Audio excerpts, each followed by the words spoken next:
হায় হায়, যার শরীরে টাচ লাগলে ভাগ্য খোলে।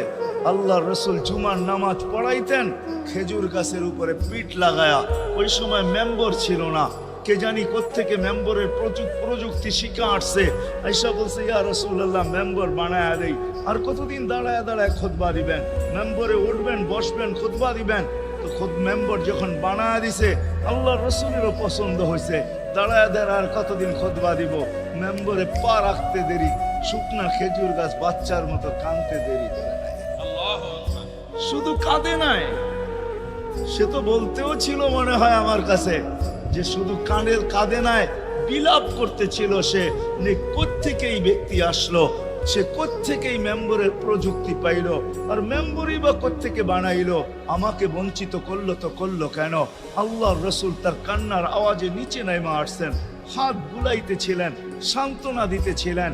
তোকে ছোঁয়া দিতে থাকবো, পায়ের নিচে রেখা দিব, তোর গায়ে ছোঁয়া দিয়া মেম্বরে উঠবো। আল্লাহর রসুল শান্ত করতে পারেন নাই। সর্বশেষ যখন বলছেন, তোকে জান্নাতে নিয়ে যাব, তুই দুনিয়া আমাকে খেজুর খাওয়াইতে পারিস না, জান্নাতে নিয়ে যাব, তুই জান্নাতে খেজুর দিবি, আমি মন বড়া খাবো। তখন যে তার কান্না ঠান্ডা হয়েছে। মেরে দোস্ত, যার ছোঁয়া লাগলে ভাগ্য খোলে। আবু তালেব তো বুকে ঘুমাই, মুহাম্মদুর রাসূলুল্লাহ তো আবু তালেবের বুকে ঘুমাই।